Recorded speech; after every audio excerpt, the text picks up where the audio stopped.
जय सिया राम। जय श्री सद्गुरु नारायण भगवान की। अपने अपने माता पिता की जय। आज का प्रसंग एक ऐसे महान राजा, महान संत श्री राजा जनक जी का, जिनको विदेह कहा जाता है। और उनको विदेह क्यों कहा जाता है, इसकी भी चर्चा इस वीडियो में करेंगे।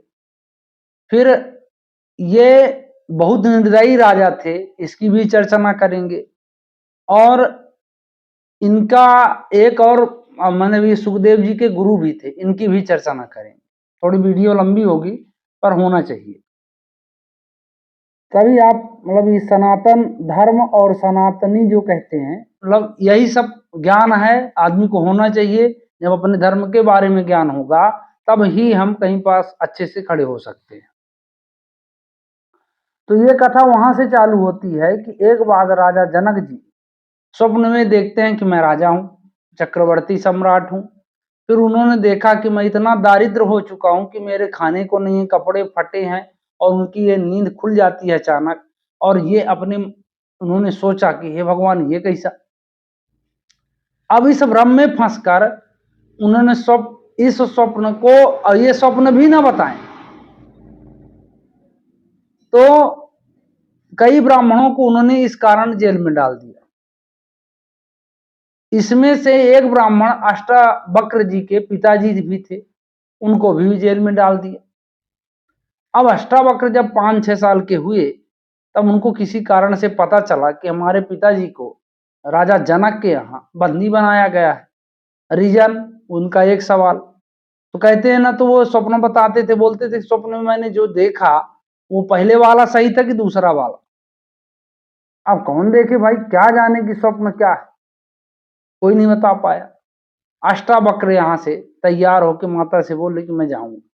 मैया ने कहा उनके कि तुम भी शरीर से वैसे भी 8 टेढ़े से हो, जो भी हो कम से कम घर में हो, तुमको भी भेंट देगा वो राजा। अरे बोले कैसा भेंट देगा, मैं देखता हूं। अब अष्टावक्र ने पालकी मंगाई और पालकी से यहां से पहुंचे राजा जनक के यहाँ। राजा जनक के यहाँ जब पहुंचते हैं तो उनकी सभा लगी हुई थी। उनके दरबान जो थे उन्होंने कहा, जा बताओ अपने राजा से कि अष्टावक्र नाम का ऋषि पुत्र आपके सवालों का जवाब देने के लिए आया है। तो अष्टावक्र को जनक जी बुलाए और बैठाए। जैसे वो सभा के अंदर गए तो उनके 8 टेढ़े शरीर को देखकर उनके सभासद भी हंसने लगे और राजा जनक के भी चेहरे में मुस्कान आ गई। तो उन्होंने पहला शब्द संबोधन किया कि मूर्खों की सभा में मूर्खों का राजा। बाकी बहुत ज्ञान है, अष्टावक्र गीता बहुत बड़ी है, राजा जनक जी को ही उपदेश है। तो राजा जनक तिलमिला उठे। उन्होंने पूछा कि ये बताओ कि मैंने स्वप्न में जो पहले स्थिति देखी वो सत्य है, जो बाद में स्थिति देखी वो सत्य है। तो अष्टावक्र हंसे, बोले राजन, न वो तुम्हारा राजा बनना सत्य है और न तुम्हारा भिखारी बनना सत्य है। अरे राजा जनक तो बिल्कुल दंग रह गए कि भाई ये अद्भुत बालक। अब उन्होंने नहीं, तुलसी कृत रामायण में भी लिखा है कि उमा कहो मैं अनुभव अपना, सत्य हरि भजन जगत यह सपना। स्वप्न जो देखता है, स्वप्न कोई भी सही नहीं। स्वप्न सिर्फ है आपको पॉजिटिव और निगेटिव बताता है, ये बात विश्वास मानिए। अब आगे की कहानी ये है कि हो गया, अब इनको पछतावा हुआ राजा जनक जी को उनका ज्ञान सुनकर। अष्टावक्र गीता पूरी है, मतलब इसलिए मैं आपको संक्षेप में यहाँ पर बता दिया हूं। अब जब ये अष्टावक्र से के ज्ञान से इनको मतलब वो ज्ञान हुआ जिससे इनको समझ में आया कि मैंने बड़ा गलत किया यार। तो उन्होंने राजा अष्टावक्र से बोले कि भाई अब क्या किया जाए। उन्होंने कहा कि आप ऐसा करो, जितने बंदी बनाओ सब इनको छोड़ो, आज सबसे इनसे माफी मांगो दंडाकार होके। राजा जनक ने कहा बिल्कुल ऐसा ही हो। और इनकी पालकी फिर से इनके पिता को बुलाया गया, पालकी में लिए दिए चल दिए। तो कहते हैं कि सुनैना माता सुनैना के इसीलिए कोई गर्भ से संतान पैदा नहीं हुई। माता सुनैना जो है, इनको ये मान ली थी कि ये तो 8 टेढ़े का बालक है और बालक है तो जब इनकी चर्चा ना सुनैना के पास पहुंचती है तो सुनैना वहां से दौड़ती हुई आती है अष्टावक्र के पास और झोली फैलाती है। तो अष्टावक्र ने कहा कि जब मैं देने के मूड में था तब आपके पास टाइम नहीं था, अब मेरे पास आए नहीं तो आप दौड़ी आई, तो समय आपका निकल गया। अब आपको जो मनोकामना लेके आई हैं वो अब नहीं पूरी होगी। इसीलिए माता जो है भाई प्रकट कुमारी भूम विदारी जनहितकारी भयहारी, माता सीता जो है भूम फाड़कर पैदा हुई है। सुनैना माता के गर्भ से कोई संतान पैदा नहीं हुई। अब इसी ज्ञान को पाकर, अष्टावक्र जी के ज्ञान को पाकर जनक जी विदेह राज्य हो गए। एक बार कहते हैं कि वो इस सत्संग में बैठे हुए थे और उनके जंघा के पास आग लग गई। कैसे लग गई भगवान जाने, आग लग गई, उनका जंघा जलने लगा। सत्संग में इतने विलीन हो चुके थे वो कि उनको ये ध्यान नहीं था कि मेरा शरीर जल रहा है। तो उनके जो सेवक खड़े हुए थे पीछे से दौड़ के आए, बताने लगे। बोले, जनक ने कहा क्या हुआ? बोले आपके साहब जंघे में आग पकड़ चुकी है, आधा जंघा जल गया। तब से उनका नाम विदेह पड़ा कि शरीर होते हुए भी शरीर की क्रियाओं से बाहर हो जाना, शरीर की जो मतलब सुख दुख है उनसे बाहर हो जाना, उसी को कहते हैं विदेह। न सुख का चाह रहे न दुख की चाह रहे, शरीर किस हालात में पड़ा है मन वहां से पूर्णता अलग, वही विदेह, इसीलिए इनका नाम विदेह पड़ा। तो विदेह राज्य जो है, मतलब कहने का मतलब यह है कि ये शंकर जी के परम भक्त थे। अब इसीलिए इनका नाम विदेह पड़ा। अब आगे की कथा ये आती है एक बार कि राजा जनक अपने राज्य में, इनके शिष्य सुखदेव भी हैं और इनको गुरु अपना वो भी मानते हैं, क्या नाम से, नारद जी। तो एक बार इनके राज्य में ये हुआ कि भाई कौन बड़ा, सुखदेव बड़े या नारद जी बड़े? तो चूंकि सुखदेव भी ब्रह्मचारी हैं तो नारद भी ब्रह्मचारी है, वो भी वेद शास्त्र का ज्ञान रखते हैं, वो भी वेद शास्त्र का ज्ञान रखते हैं। वो भी अगर मानस पुत्र हैं तो ये भी बिल्कुल शंकर जी के मतलब मंत्र से पैदा हुई है, उत्पन्न हुई। अब जनक जी ने इनसे प्रस्ताव पर मतलब सब तरफ से परीक्षण शुरू हुई। वेद शास्त्र उपनिषद जितने भी ग्रंथ हैं सब अब चल रहा, महीनों चल रहा, न वो कम न ये कम। सुनैना जी को मालूम पड़ा कि राजा जनक जो है के दरबार में ऐसे ऐसा चल रहा है, सुखदेव और नारद में कौन बड़ा, 1 महीने से चल रहा है, कोई इसका वो निराकरण नहीं हो रहा।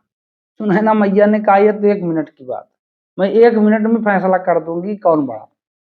राजा जनक ने कहा देवी दोनों ब्रह्मचारी और दोनों अकाठ ज्ञान के मालिक हैं। अरे बोले कुछ भी ज्ञान के मालिक हो, मैं 1 मिनट में फैसला कर दूंगी कि सुखदेव बड़े या नारद बड़े। जनक जी ने कहा बिल्कुल आप कर दो। तो उन्होंने कहा ठीक है, आज राजसभा में आप दोनों को बुलाओ और दोनों के बीच में एक व्यक्ति के बैठने की जगह खाली हो, इस तरह उनको बैठाया जाए। तो वहां से सुनैना माता 16 श्रृंगार करके चलती हैं। इनको दोनों को ऐसा बैठाया गया कि एक तरफ नारद एक तरफ सुखदेव, और जैसे वो 16 श्रृंगार करके पहुंचती हैं और दोनों के बीच में बैठती हैं तो नारद जी खिसक जाते हैं और सुखदेव जो कहते हैं बैठे। तो सुनैना ने कहा, माता सुनैना ने नारद जी से पूछा आप क्यों खिसक गए? बोले आप स्त्री हैं। सुखदेव जी से पूछा गया कि आप बताइए कि आप क्यों नहीं खिसके? बोले मुझे मालूम है नहीं कि स्त्री पुरुष होता क्या है। सुनैना माता ने कहा कि फिर से क्लियर बात है, जिसको संसार का ज्ञान ही नहीं है भगवान के अलावा, है ना, वो बड़ा। सबने माना, नारद जी ने भी माना, इसलिए सुखदेव जी नारद जी से भी श्रेष्ठ है। अब इनमें एक कहानी और आती है कि राजा जनक जी के पास वो पिनाक धनुष जो था स्वयंवर वाला, वो कहां से आया। इसमें जिज्ञासा बहुत लोगों की रहती है कि भाई वो धनुष आया कहां से, पहले कहां था वो पिनाक धनुष। तो ये कथा वहां से चालू होती है कि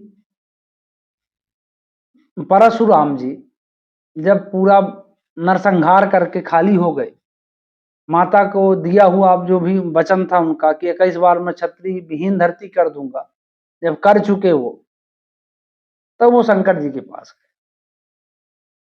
शंकर जी के माता पार्वती के दोनों को प्रणाम किया, बोले प्रभु मैं ये चाहता हूं कि आप मुझसे गुरु दक्षिणा मांग ले। भगवान शंकर ने कहा कि मैं जो मांगूंगा वो दोगे। बोले मेरा अहोभाग्य है, आप आदेश कीजिए, मैं परशुराम प्राण भी न्यौछावर कर दूंगा आपके चरणों में। उन्होंने कहा प्राण न्यौछावर करने की जरूरत नहीं है, आप जो है इतना नरसंहार कर चुके, अब इससे सबसे त्याग लेकर जिसके कारण ब्राह्मण कुल में आपका जन्म हुआ, आप शिक्षा पद्धति को आगे बढ़ाए, यही मेरी गुरु दक्षिणा है। आप शिक्षा दीजिए, है ना, और एक अच्छे ब्राह्मण का संस्कार ग्रहण कीजिए। ये तो आप क्षत्रिय का संस्कार ग्रहण किए हैं। परशुराम ने कहा आज से ऐसा ही होगा। ये फरसा जो है सिर्फ एक प्रतीक होगा परशुराम का, बाकी चलेगा नहीं, ये वचन देता हूं। तो उनके पास एक पिनाक धनुष भी था शंकर जी के। बोले कि ये धनुष को मैं क्या करूं, इसको ले लीजिए। तो शंकर जी ने कहा कि इस धनुष को मैं क्या करूंगा, इस धनुष को आप परम शिव भक्त जिसको मानते हैं उसको दे दीजिएगा। तो परशुराम ने कहा इस समय प्रेजेंट टाइम में दो ही शिव भक्त हैं, रावण और जनक जी। तो उन्होंने कहा कि ये आपको, आप मतलब छूट है मेरी तरफ से कि जिसको आप उचित समझो उसको आप दे दो, इसमें मेरा कोई वो नहीं रहेगा रोक। उन्होंने कहा ठीक है। अब राजा से परशुराम जी पहले सबसे पहले लंका जाते हैं। लंका गए, उन्होंने देखा रावण का आगत स्वागत जो करने का ढंग था, उसके बोलने का ढंग था, है ना, ब्राह्मणों के प्रति उसके रवैये को देखा। उन्होंने कहा नहीं, ये काम का नहीं है। ब्राह्मण से बताए भी कि मैं ये पिनाक धनुष आपको देने आया था तुमको, लेकिन तुम्हारे में वो क्वालिटी नहीं है, तुम भले शिव भक्त हो। अब दूसरे भक्त थे जनक जी। अब वो जनक जी के यहाँ पहुंचते हैं, तो जनक जी के यहाँ जनक जी जब जैसे पता पाए, अरे परशुराम आ रहे हैं, अरे उन्होंने सब वैभव जो राज्य का था वो सब छोड़ छाड़ के दौड़े, बिल्कुल जैसे एक भिखारी धन लेने के लिए दौड़ता है, और सीधे दंडाकार हो गए। महाराज पाहीमाम मतलब दर्शन दिए। परशुराम बड़ा स्वागत, मतलब बहुत प्रसन्न हुए कि बताओ एक ब्राह्मण के चरणों में एक चक्रवर्ती सम्राट इस तरह पड़ता है। अब उनका अभाव सब चालू हुआ, उनकी नीति वेद सब समझकर उन्होंने कहा कि हे राजन, मैं यहाँ कोई स्वागत सत्कार की लालसा में नहीं आया, न रुकने की लालसा में। हाँ, इसको इस धनुष को देना था, और शिव जी का आदेश है कि आप एक ऐसे परम भक्त को इस धनुष को दो जो शिव भक्त हो। तो मैं रावण के पास भी गया, लेकिन उसमें ये क्वालिटी है नहीं, इसलिए आपको ये शिव मैं पिनाक धनुष देता हूं, और इस पिनाक धनुष को आप रखिए। उन्होंने कहा भगवान आप बिल्कुल इसको कहीं भी रख दीजिए। तो पूजा गृह में वो ले जाके रख देते हैं, और पूजा गृह में वो धनुष स्थापित हो गया। और इसके बाद उन्होंने कहा कि मैं इतने नरसंहार कर चुका हूं कि मुझे अब इसका प्रायश्चित करना पड़ेगा, है ना, भले मैंने क्रोध बस किया या किसी मतलब मुझे करवाया गया, प्रेरित मतलब मजबूर किया गया, लेकिन है तो नरसंहार। तो वहां से वो चले गए। इसके बाद वही धनुष जब माता सीता प्रकट होती हैं, तो एक बार माता सीता पोंछा लगा रही थी, तो कहते हैं कि बाएं हाथ से उस धनुष को उठाकर और नीचे सब साफ सुथरा करके फिर रख दिया। राजा जनक जब पूजा करने गए तो उन्होंने देखा कि तो साफ सुथरा है, इसको किसने उठाया भाई, क्योंकि वो राजा जनक से भी नहीं उठता था धनुष। तब माता सीता बोली कि मैं साफ की हूं, वहां गंदगी थी इसलिए एक हाथ से उठा के वहां पोंछा ओछा लगा दी, कोई गलती हो गई क्या। तब जानक जी ने प्रण लिया था कि जो इस धनुष का भंजन करेगा मैं उसी से मतलब सीता का विवाह करूंगा। ये प्रण उसी दिन लिया गया था। तो ये जो सीता स्वयंवर वाला धनुष है इस प्रकार जनक जी के पास आया। और जनक जी की और सारी कहानियां हैं, लेकिन वीडियो अब बड़ी हो जाएगी। तो इससे प्रेरणा ये मिलती है हमको कि ज्ञान अलग बात है और भगवान का अनुकरण, भगवान की भक्ति और उसमें फिर जीवन जीना अलग बात है, जैसे राजा जनक, है ना। तो मैं सभी से, आप लोगों से निवेदन करता हूं कि भगवान का नाम कीर्तन अपने जीवन में शामिल करिए और राजा जनक जैसा हम तो जीवन नहीं जी सकते, लेकिन जीवन जीने की कोशिश कर सकते हैं जिससे हमारा जीवन धन्य हो। जय सीताराम।